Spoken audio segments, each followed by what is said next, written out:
شب بخیر. شب بخیر. امشب صحنه اتاق خواب به نظرم درخشان بود. شما جدا اینطور فکر میکنی؟ بله که اینطوری فکر میکنم. تو خودت حس نکردی خوب اجرا شد؟ به نظر من که اجرا درخشان بود. ممنون. اگه اینطوری نبود بهت نمیگفتم. متشکرم. نه تشکر لازم نیست، واقعا اگه اینطوری نبود بهت نمیگفتم. امشب نمایش کلا خوب اجرا شد. آره به نظر منم بله. عجب تماشاگرای فهمیده‌ای بودن. بله اونا خیلی فهمیده بودن. اونا خیلی چی؟ تماشاگرای باهوش و تیزی بودن. شما اینو حس نکردین؟ چرا؟ خیلی هم دقیق بودن. بله نگاه تیزی داشتن. خیلی هم نکته سنج بودن. منم فکر میکنم همینطور بودن. شاید اونا اجرای امشبو توی سطح دیگه ای دیدن، یه زمینه دیگه، ها؟ توی یه سطح دیگه ای از منو. میفهمی چی میخوام بگم؟ گمون نمیکنم فهمیده باشم. یه سطح معنایی. سطح معنایی؟ بله. فکر میکنم احتمالاً اجرایی که امشب اونا دیدن بهتر از تمرین آخرمون بوده. امشب چیکار میخوای بکنی؟ یعنی الان چیکار میخوام بکنم؟ بله. میرم بیرون. میرم شام بخورم. دلم داره ضعف میره. چند روزی بود که اشتهایی نداشتم. خب اجرای اول همیشه اشتها رو باز میکنه. بله. گرسنمه. خوبه.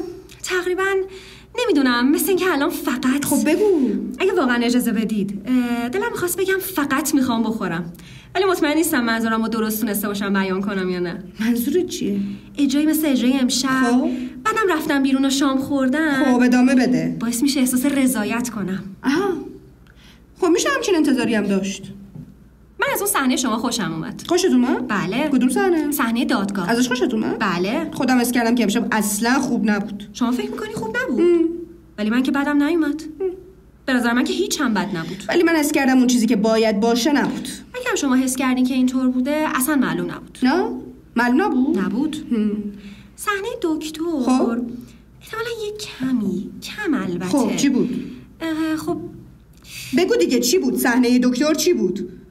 خشک و سرد. یعنی تو فکر میکنی خشک و سرد بود؟ خب ممکنه من اشتباه کنم. نه من به قضاوت تو اطمینان دارم. شاید نه، احتمالاً من اشتباه میکنم. میدونین من حالم اون موقع خوب نبود. آخه نه اینکه وقت غذا خوردنم به هم خورده، یه کمی کمتر از اون چیزی که باید. پس تو فکر میکنی که این صحنه خشک و سرد بود ها؟ شاید. چیزی که من حس کردم همین بود. البته یه کمی. به نظرت بیش از اندازه خشک و یخ بود؟ نه واقعاً. یعنی کل صحنه اینجوری بود؟ نه اصلا همش نه. پس چی؟ یه قسمتی. اونم فقط یه قسمتی ازش. دلم میخواد اگه فکر میکنی کل صحنه بد بوده به من بگی. این فقط یه نظره. اونم درباره قسمتی از اون صحنه. به هر حال بعد از همه این حرفا بعد بگم ما داریم فقط درباره یه تعبیر بحث میکنیم. بله. متاسفم اگه گفتم. اصلا من به نظر تو احترام میذارم. جوانها در تئاتر پیشروان نمایش در بله متوجهم.